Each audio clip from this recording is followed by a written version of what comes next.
There are people moving in down the street from me. And a part of me is like, I could be the guy who makes them baked goods. But I think that'd be weird coming from me. I always feel things would be weird coming from me. And I don't know when I internalize that sort of thinking, because it is illogic and that ill suits me.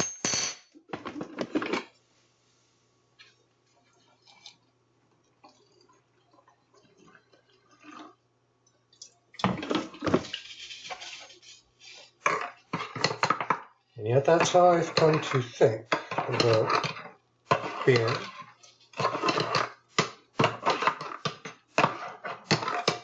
And about time.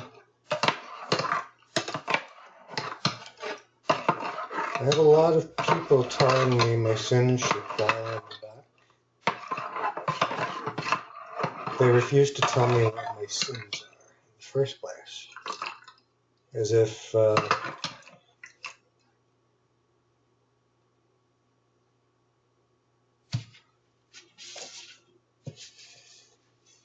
I were Prometheus with his birds. The pain is no object. No one minds it. It's messy, but if you clean it up, no one minds it. And yet, there's still something unshakable at the core of me. That I could be dangerous. That I could be feared. That I am making things worse just by virtue of existing.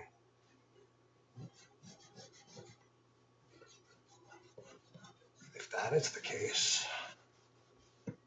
then I must have done something so terribly wrong that even I forgot it. And I remember everything.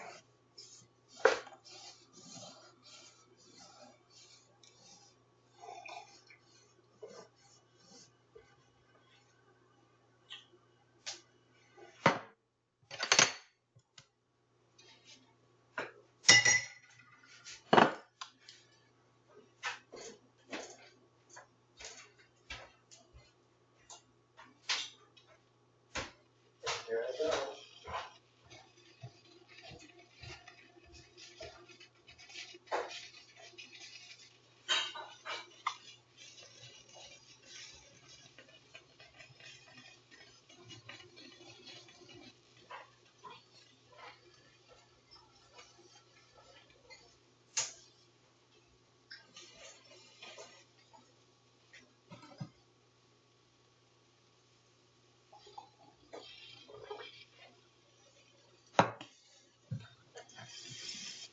What you see is a prison.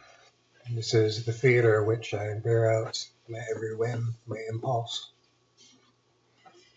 And yet ultimately it is not enough. For a good show, one needs actors of all sorts, of all tribes, of all genders and populations. You disseminate the loads.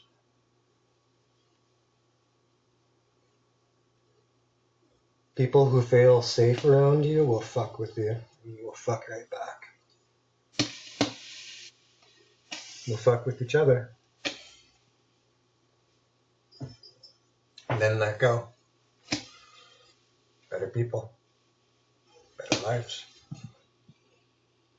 More interesting ones, in any event.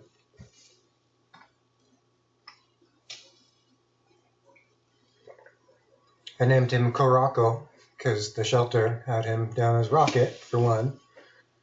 Because Rocco Steele is one of my favorite porn stars, for two.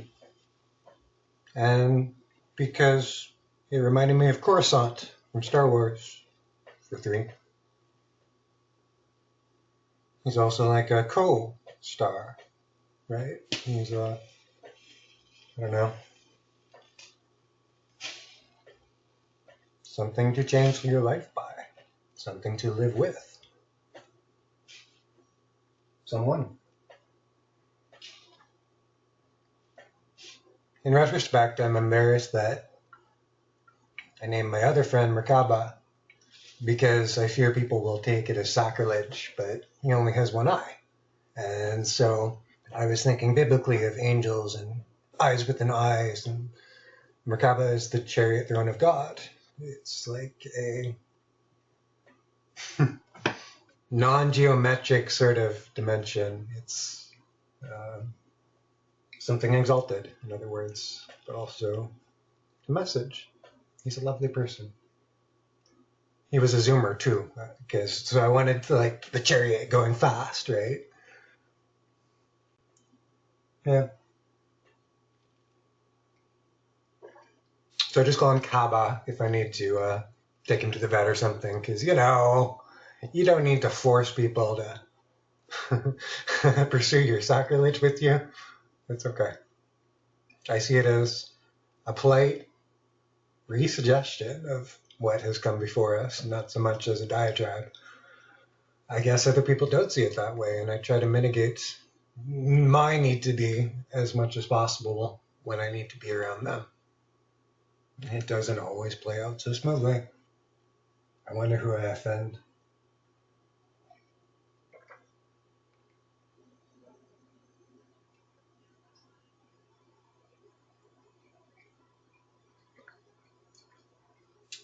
Given the interval you require, there's always just enough time to explain yourself,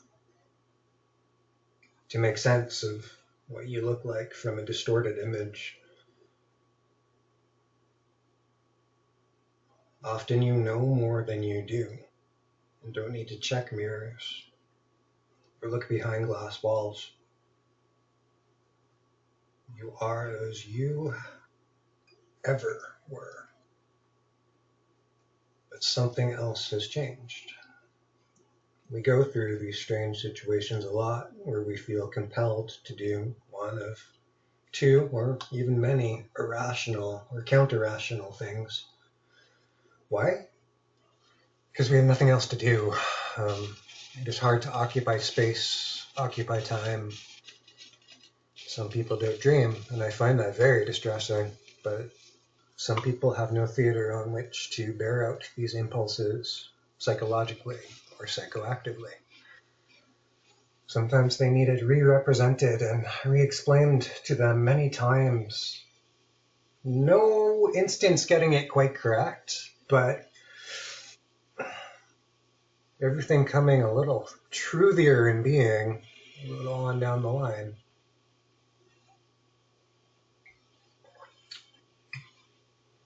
It's a percussive approach.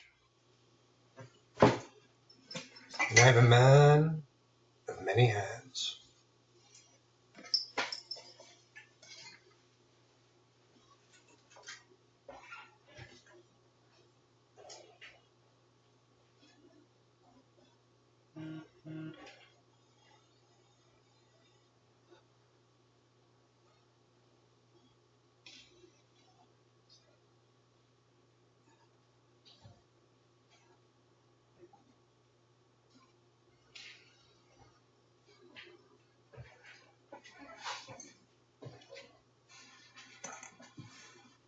Nobody will find my message in a bottle immediately.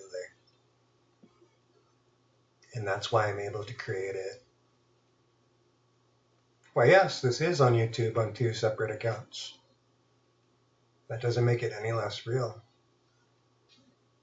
Ultimately, it's hopping at the drip I want to see. That my choice moves meteorically slow does not make it any less. It makes it something real.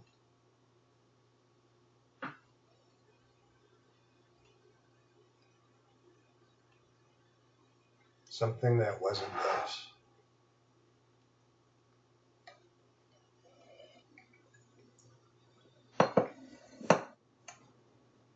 A performative speech act is when you make a sound, you say some words, And in the saying of those words, you have made something larger happen, something more abstract.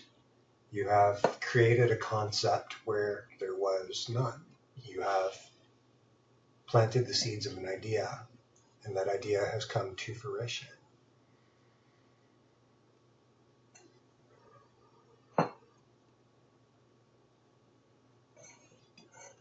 When I say the doors have opened, I have opened the doors, and no one gets to tell me otherwise. It may not mean anything to you, and I also don't care. In terms of semiotics, the self is the most unknowable thing. We do not have the access to the self that other people do. You can't look at yourself. You're always looking at parts of your body that your eyeballs are able to see. You're always interpreting that as part of you. I look down at my feet. The socks are not mine. Me? My? Really? How do I know that the foot's any part of me? How do I know that my mind is any part of me? As you can see, radical skepticism is wildly unproductive, and you just sit around in your kitchen drinking coffee all day if you choose to pursue that avenue of thinking. And sometimes you're so caught up in your way of being that all of these doubts